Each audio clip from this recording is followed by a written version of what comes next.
Sobrang saludo ako sa mga parents na nag-homeschool, but I don't think it's for me. Now na na-experience ko siya, sobrang grateful na Dapat tumumpa. na okay pala siya. Hindi pala siya nakakatakot. May adjustment, yes, Sa pero una siguro.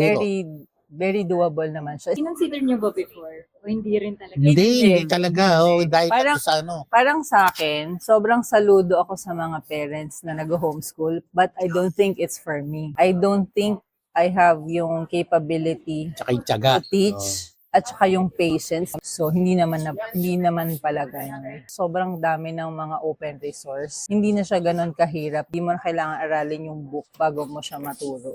For example, sa math, medyo mahirap para sa akin to teach them sa math. Pero yung resources, for example, yung qubits, very helpful siya. Kasi talagang per level, per topic, and then may mga video tutorials, may mga examples na access din nila teacher so they can easily see yung progress ni Gabby. Tapos doon mismo sa qubits, doon mismo siya nag-answer eh. Doon ka mismo magsiscribble, gagawa ng formula, easy access, tsaka very helpful. We're the Wika family, and we're inviting you to try Cross Education. You will definitely experience the great benefits for you and your children.